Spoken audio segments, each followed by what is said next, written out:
Well, welcome everyone. We're going to go ahead and get started. We're very excited to have Marivel Zialcita with us today to do a program in partnership with us, Create Your Legacy. My name is Karina Chappell, and I'm the Associate Director of Advancement here at California Botanic Garden, and it's going to be my pleasure to facilitate this webinar. First, let's talk about a few nuts and bolts. We are recording this webinar, so you will be able to watch it again if you like. It'll be on our website. And we will have some time for questions, but we ask that you type your questions either into the chat button or the Q&A button, and we will answer those at the end of this presentation. So now let me go ahead and introduce Marivel. Marivel Zialcita is the founder of MMZ Law and has been an attorney for over 18 years. She practices in the area of trust and estate asset protection planning, administration and litigation, probate administration and litigation, special needs planning, and elder law. She is also court-appointed counsel for San Bernardino Superior Court in conservatorship matters dealing with planning for those individuals suffering with cognitive disabilities. Marivel is a frequent speaker on trust and estate matters. Some of her past seminars include the National Business Institute, New York Life, and Chaffey Federal Credit Union. She is known for creating value and a meaningful experience for her clients in order to deliver on her promise to stand for them in their life and their legacy. So Marivel, I will turn it over to you. Hi, thank you so much, Karina, for that warm welcome. And hello, everyone. Thank you so much for having me here. I'm going to go ahead and dive right in here. My motto has always been, actually, when I created my firm, Your Life, Your Legacy. I always stick in there somewhere, your life, your love, your legacy, because I do believe where you place your efforts and where you place your time, whether it is an intangible legacy, tangibly given through your estate plan, it's definitely a sign of where you place your love. So legacy, actually, if you look it up, it on Google, it actually is pretty dry. It says that it's a gift, really, that you leave to someone through your estate.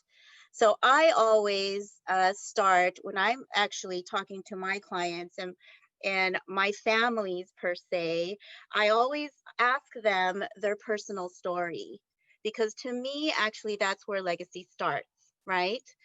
My personal story, just a little bit of mine, is I actually come from an immigrant family, which most Americans do, right?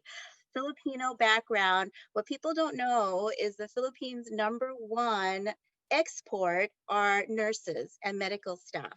They go all around the world and they make money and they send it back home to the Philippines.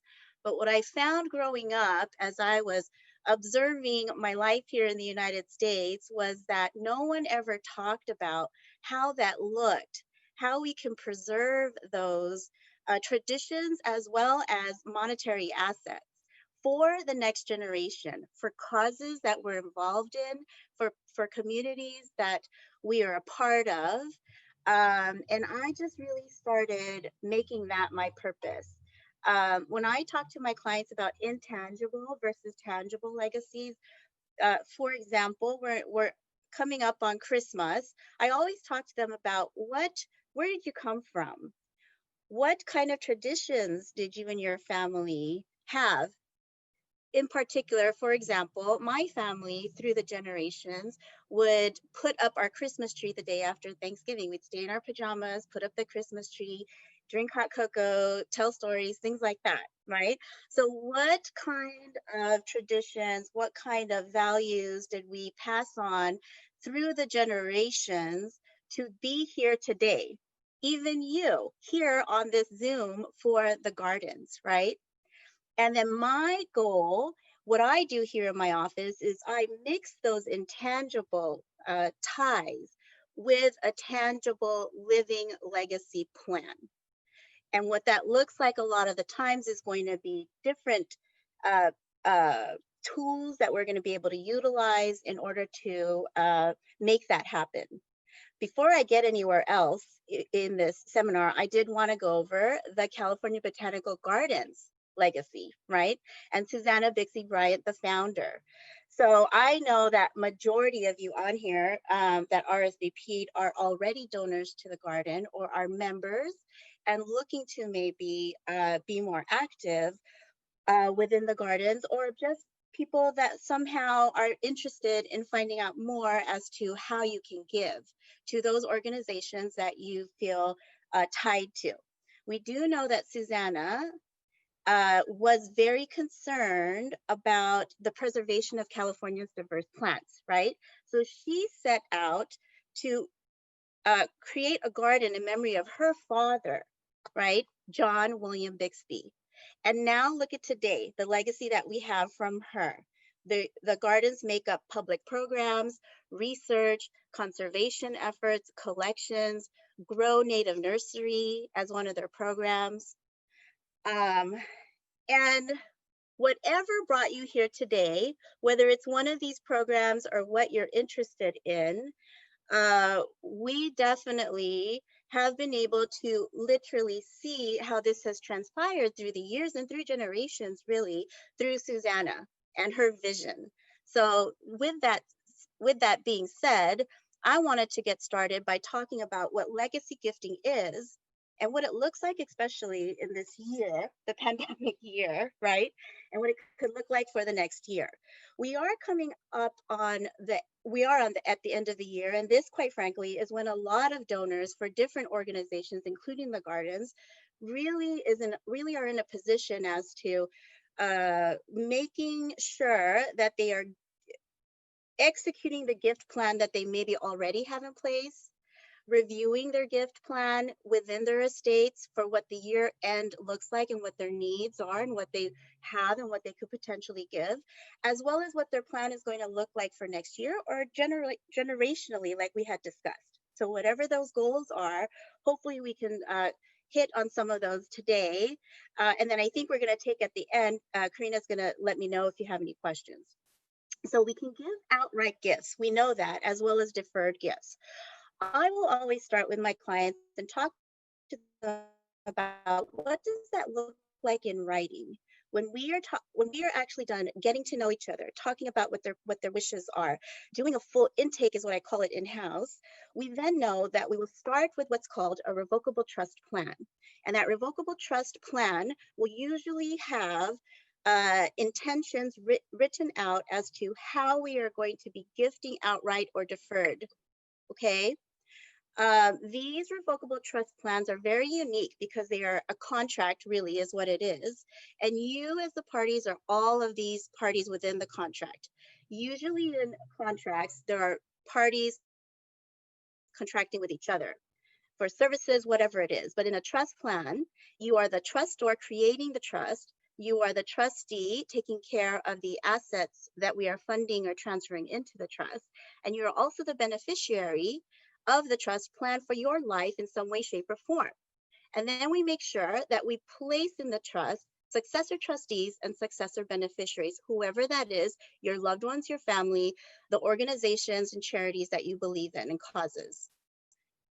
We will usually create within those plans outright gifts. This year, we are allowed to, and next year, gift 15,000 annual exclusion gifts as a single person and double that for a couple, a married couple.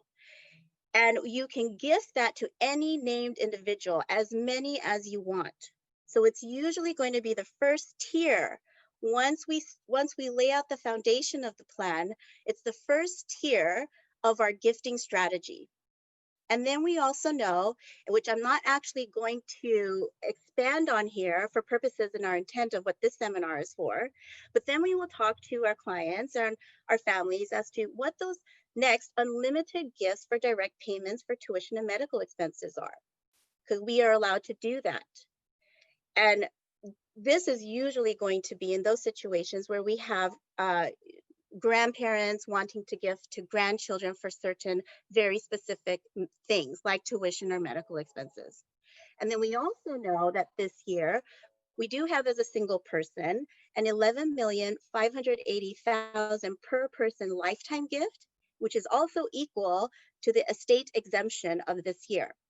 In California, we do not have a state estate tax. I always get mixed up with that. So in California, we do not have a state estate tax, but we do have to adhere to the federal limits. And these are the federal limits: $11,580,000 for a single person, $23,160,000 for a couple. What that means is you can pass away, caveat, this year and pass that amount to beneficiaries and not be federally taxed on that transfer. And if you have an estate larger than that, then we definitely want to talk about how to bring that below those limits so that we can minimize the tax consequences for your beneficiaries later on, right? And what that looks like in paper, whatever that plan is. Of course, it's going to be determined as to what your goals are, again, what kind of legacy you want to leave, who you want to leave it to, what causes you want to leave it to, and what type of assets you have. I always tell my client, after all of that, my number one goal is always going to be, what do you need right now for the rest of your life? Then we know what to do structurally for your estate. Then we also have deferred plans, so legal contracts with retained interest. I'm going to talk a little bit about that. A lot of the times we will have clients that will retain real estate interest, a life estate of some sort, and then give a remainder to the gardens or a charity, right? Then you also have a present decision to make a future gift, which can be in writing. And these will be in revocable or irrevocable gifts. What that translates to me as an attorney is it will be in a revocable plan in which you can amend the gift, in which you can amend the trust, in which you can revoke the trust, in which you can add and utilize the assets within the trust. And then an irrevocable gift is always going to be ancillary to that structural revocable plan. The irrevocable gifts are usually going to be for those assets that we are trying to take out of the estate, taxable estate now, so that we can minimize the tax consequences for beneficiaries later on. It's going to be made up of those assets that maybe have a low basis and high appreciation, have maybe high capital gains tax associated with it for whatever reason. And we want to maybe take some tax deductions at the same time right now while being charitable. So, okay, so that's what we're going to be talking about. So before we even get started with all of that, it's always important as to talk about what the actual benefits of gifting are, right? So we do know that the gifting, we've talked about it kind of already, the gifting removes the asset from the taxable estate. The gift removes the income also from the estate, and this income is taxed immediately in certain circumstances. And the gifting removes the appreciation from the estate. This is important for capital gains issues. And the gifts are not taxable to the recipient, which is really a high concern for a lot of our clients, you know, especially when they're trying to gift to their children, to their grandchildren, to charities. They want to make sure, because of their charitable nature, that the gifts aren't taxable to the recipient and they don't have to deal with that burden. So that's the benefits of gifting. The gifts of appreciated property, the goal then is to always deduct the full value without triggering that gain. And we're talking about capital gains, long-term capital gains. When I say capital gains, that's what we're talking about here. Held for the donor for over a year. We're talking about real estate. Real estate really is going to be that one asset that everyone usually, that's their main asset a lot of the times, right? Or intangible personal property like stocks, bonds, etc. Tangible personal property that charities will use for exemption purposes as well. Sometimes we'll gift high art valued that are appraised high, things like that, okay? And why is this a big deal now? especially in 2020, okay? Because the laws will change. We are seeing all that's going on right now, especially with, legislation and all of that. The laws will change. It's just a question of when. And after 2025, we know that the current generous exemption, right, over 11 million for a single person, 20 something million for a couple, they are scheduled to go back to the pre-2018, which is 5 million, which is still pretty generous, but it's half of what it is currently today, okay? Unless that changes, that's what it's scheduled for. And then we do know that personal tax rates will also increase after 2025, if not sooner. So that's why it's a big deal now. I did want to just outline for you, I did want to outline for you the recent top federal state tax rates. I didn't know how far back we wanted to go, so I went to what I know as far back as my career, when my career started. So 18 years in 2002, it was 50%. And you'll see it slowly and steadily does go down. 2013 to present, it's 40% is the top federal state tax rate. So what that means this year, for example, is if someone passes away, a single person with, say, 15 million in their estate, they pass that without any planning to beneficiaries, that 11 million plus gets passed tax-free, and everything else from that to 15 million gets taxed at the 40% if they are in that top federal estate tax rate, okay? That's what that means. So the exemption amount has grown, and the top federal state tax rates have dipped a little bit through the years, but it evens out because of the inflation and the amounts that we're dealing with. So we don't know what it's going to look like in the future, but that's still at 40% is almost half of that taxable estate. Okay, so our goal then is to bring that down, that taxable estate down. So kind of just something funny that I always kind of reference, because if taxes were an investment, I would be putting all my money into taxes because it's the only thing sure to go up, right? And that's what we're dealing with here. In all of the planning that we're doing, in all of, after we talk about the goals and or what we are involved in, where we place our time and efforts in, it comes down to how do we maximize the benefit to those people and charities that we love. And in order to do that, we have to minimize the taxes, okay? The tax hit, because they will always go up, okay? So how do we do that? I'm going to start with revocable deferred planning gifts. So revocable deferred planning gifts really are going to be at its base level bequests, specific bequests of cash, maybe, percentage of a general estate, whatever that is, the estate liquidized and distributed to beneficiaries, children, grandchildren, charities, but it will be cash and the percentage. Then we have beneficiary designations. Again, this is ancillary to or included in our revocable trust plans. The beneficiary designations, however, I put two specific ones on here, life insurance and retirement plans, because these are the two.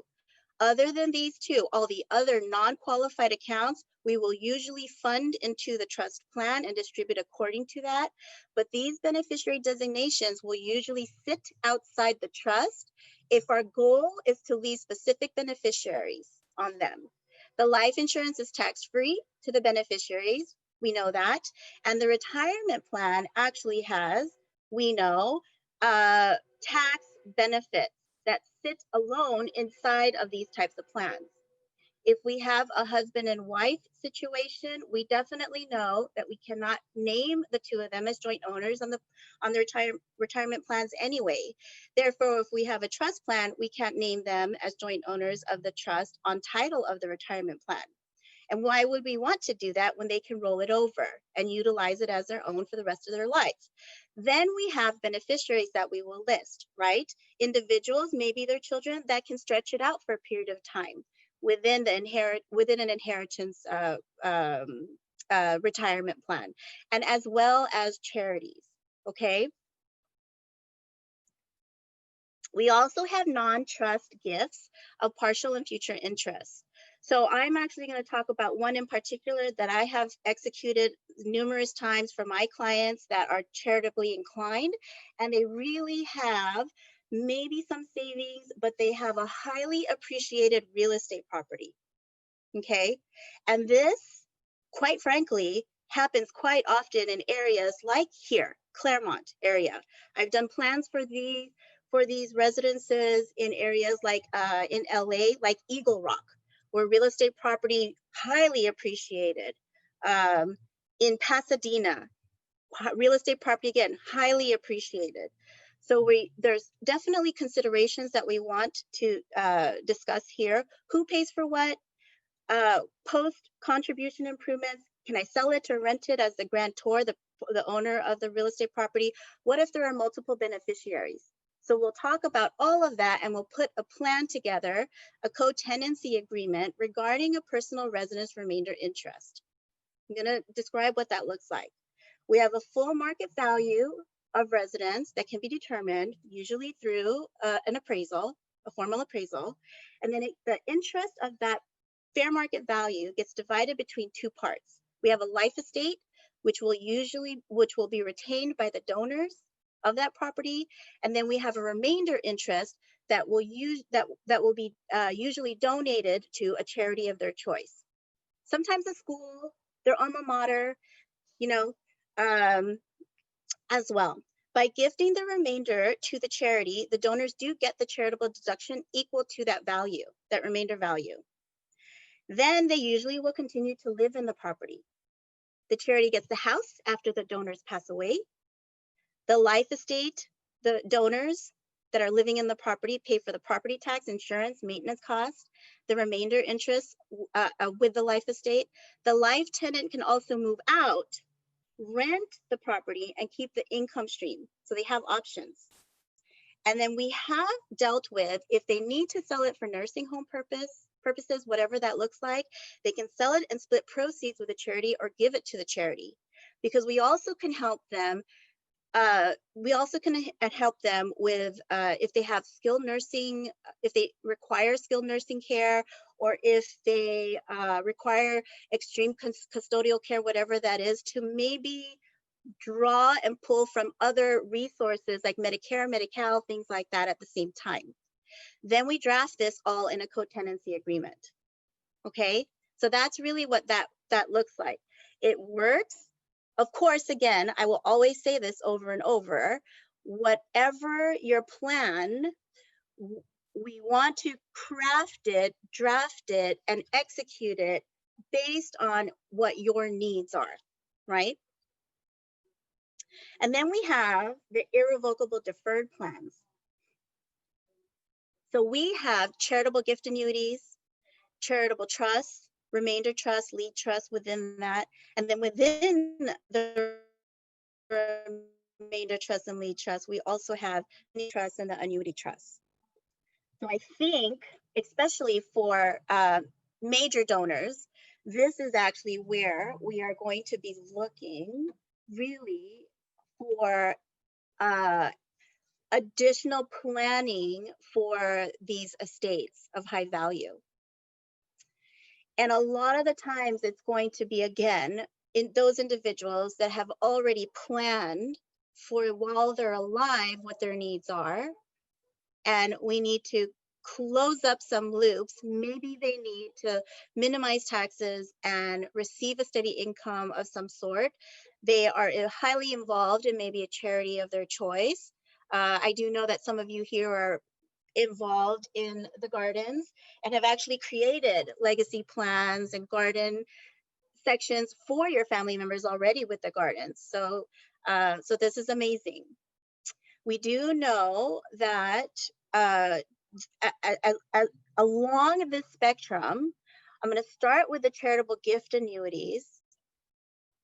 because they are more steady, they are maybe of the smaller amounts, and then we'll get to the larger distributions or larger gifts, which is usually going to be the charitable trust, okay?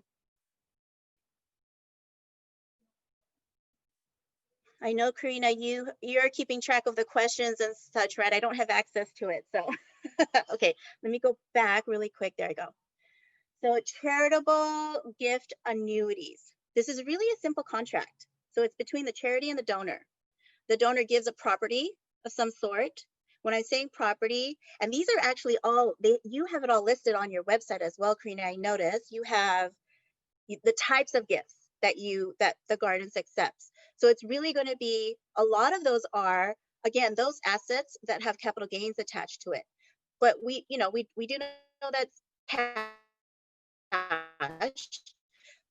but we also know that capital assets are going to be real estate, stocks, securities, things like that. So a property is given to the charity in return for a pay fixed amount for life. So that's steady. The annuity based is on value of the gift property and the age of the annuitant. There is an organization that we usually will go to, and we'll look to, they have a fixed amount, percentage, and all of that, and we would make sure that we're utilizing the right terms. And then this charitable gift annuity is really a security. Security really is what we create this plan for. It's a hallmark. It's a vehicle because the charity assets are paying no matter what is gifted to them, right?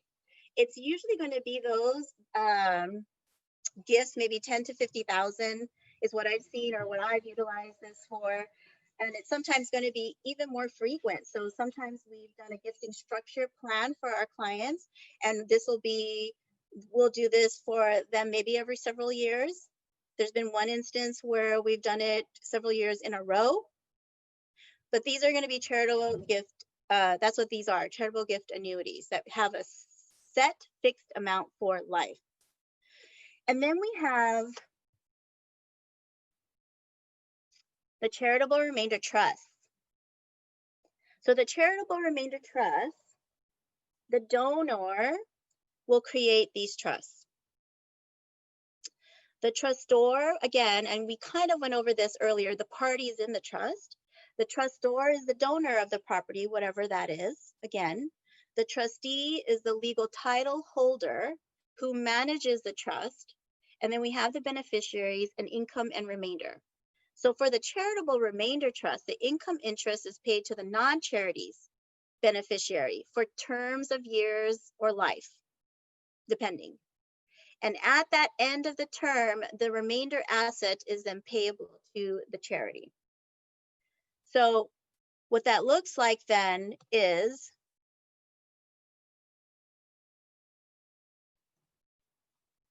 payable to the charity, sorry. So the charitable remainder trust, the charitable income tax deduction is based on the present value of the remainder interest. And the trust can sell these assets tax-free and reinvest at a net sales. Okay, so the beneficiaries then will receive the distribution and pay taxes. The 4-tier system really is ordinary income, cap gains, unrecaptured, other long-term cap gains. So that's how it's taxed. But I want to look at the mechanics of what this actually looks like. Okay, again, we have to have a charitable interest. Well, the 10% rule is tied to the value of remainder. It's the minimum requirement. But who would need this type of trust planning in addition to the revocable trust, whatever other types of interests they have going on? Who would need this charitable type of remainder trust? The donor who maybe, again, has highly appreciated property, wants to sell without paying capital gains tax, can't afford for whatever reason to make an outright gift, needs a charitable deduction based because of a bubble year income, high appreciation of market value, and then needs an income stream either fixed or variable. So the team of people that would create this plan would be the appraiser, the attorney, the trustee, all the working parties to this, and the remainder beneficiary, depending on what type of charitable remainder trust it is, would either be other beneficiaries or the charity. Okay. So these are the types of charitable trusts. We do have the Annuity Trust. I'm going to go over this and then I'm going to give you a couple examples. So we have the Annuity Trust. Payments are fixed in amount during the term of the trust. How we get there, of course, are calculations that we're not going to go into right now, but the payments are fixed in the amount during the term of the trust. And the income beneficiaries payments are fixed. So the remainder beneficiary then assumes all the investment risks here, okay? What this looks like, though, is we have a donor who maybe owns some property.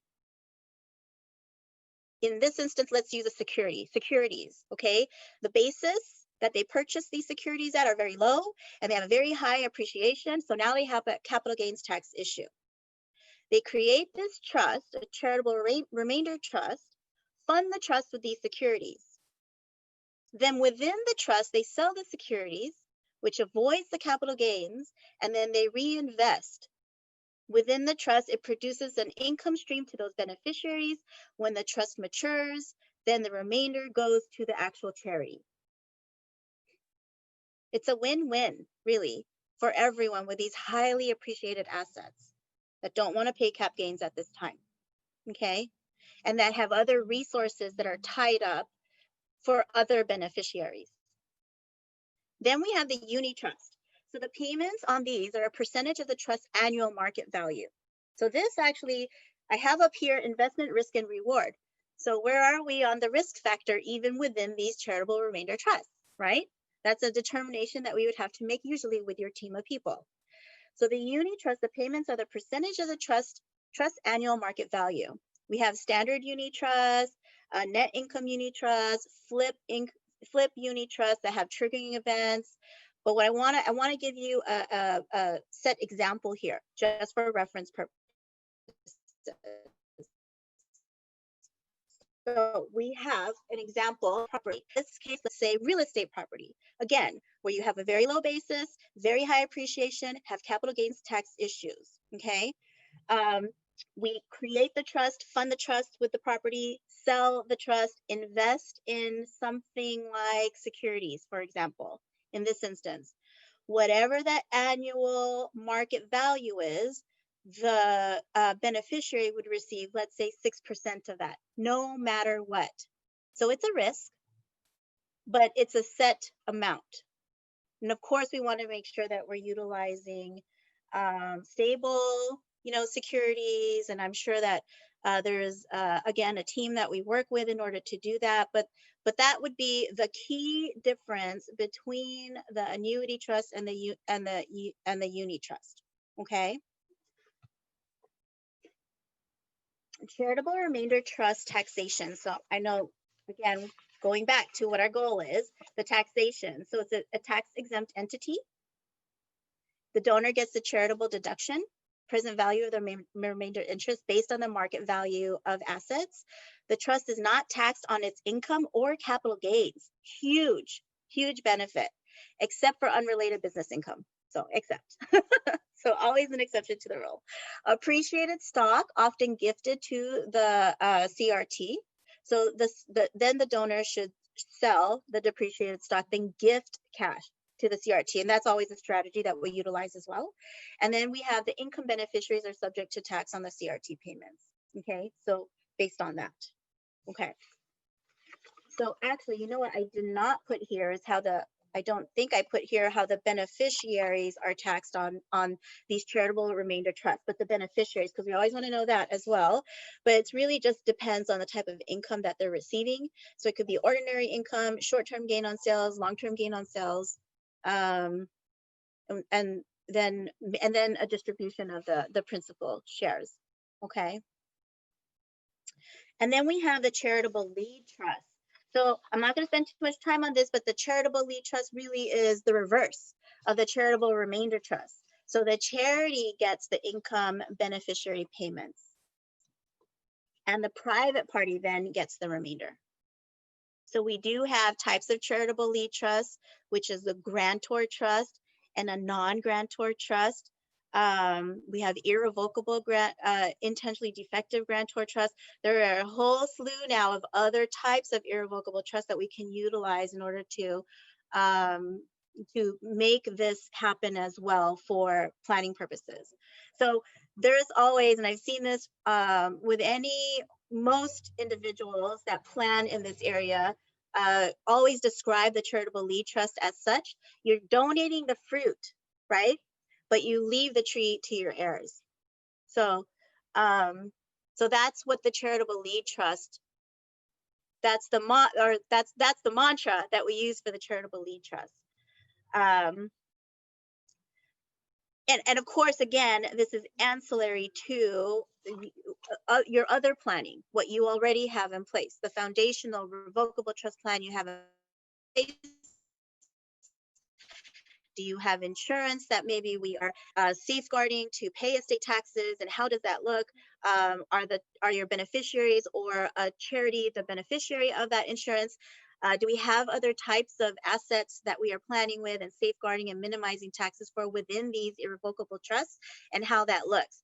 But these are the go-to strategies that we have, that we just went through, especially for those, again, that are charitably inclined.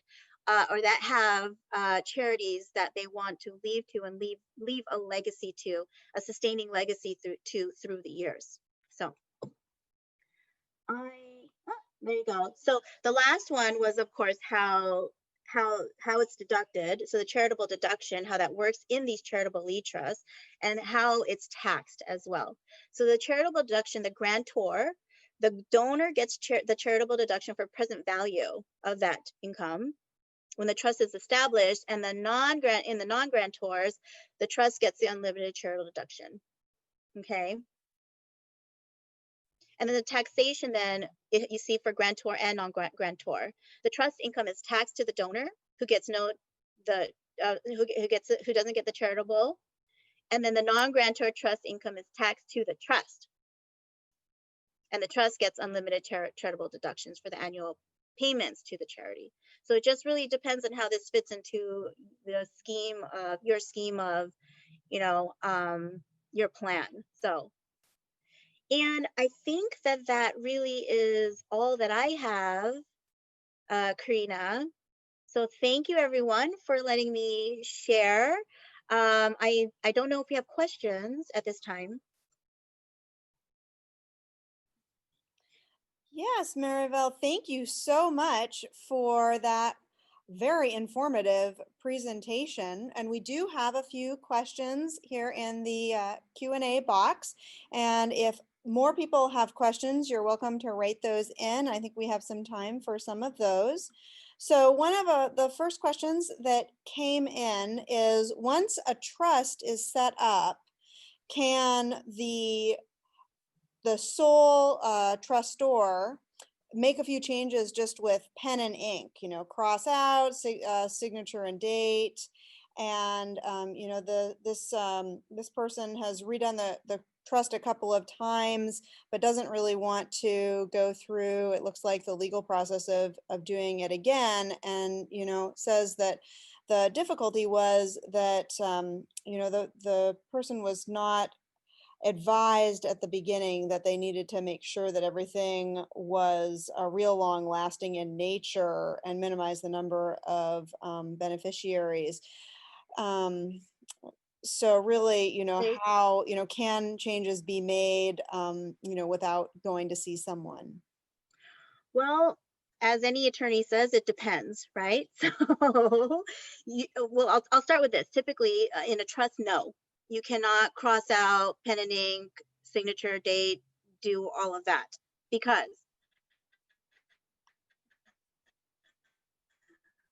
I don't know if you remember, in the beginning of this seminar, I did talk about trust as a contract. So a trust is an actual formal contract that has all the elements. I'm not going to go into what those are, but the elements of a formal contract, and it is presumed valid unless proven otherwise. So because of that, there are ways that you have to amend a trust, and that is going to be with First Amendment, Second Amendment, whatever it is, restatement of the whole trust, typed in writing, and with your signature, date, sign, and a notary, another formal notary. We will usually recreate a new certification of trust with that trust, and it's all very formal. Now, in California, having said that, in California, if you have a will, And if that will is in writing, that potentially could be valid. It's called a holographic will.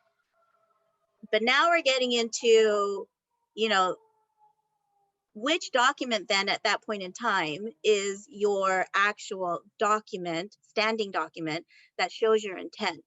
So you really have to ask the question why you created the trust and why it's really important to make sure that your intent is in writing the way the law requires it in order for that to be standing when you pass away. And in reality, that's all we have, right? When we pass away, that shows our intent is that formal writing. So I hope that helps. So that actually dovetails right into the next question that we have, which is if you could explain the role of a will for a person who also has a trust in place. How do these two entities work together? Yes, sure. I'm actually going to give just a little background on the differences between a trust and a will, and then I'll talk about that specific question because I think it's going to be important to understand what their roles are. The trust, again, and I'm just going to make that quick, the trust, again, is a formal contract and presumed valid as long as it's executed properly. And we actually transfer assets into the trust. So I put it this way all the time. The second before you pass away, when you have a trust, your assets are held in trust. The second after you pass away, your assets are held in trust. And we look to the terms of the trust in order to execute it outside of court. A will, although people call it a contract, is really a last wishes document. It's not notarized. It's witnessed in California. It shows what your intent is, yes, but you are not allowed to transfer assets into the trust.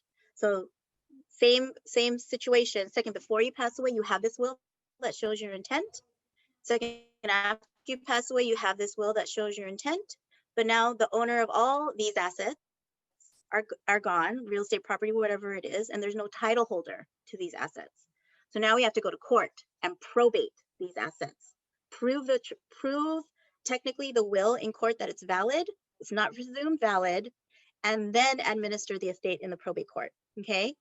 So what this means for a will, if you have a trust and you also have, usually we'll create a pour over will that will name the trust as a beneficiary. What this means is your trust will always be your controlling document in these circumstances.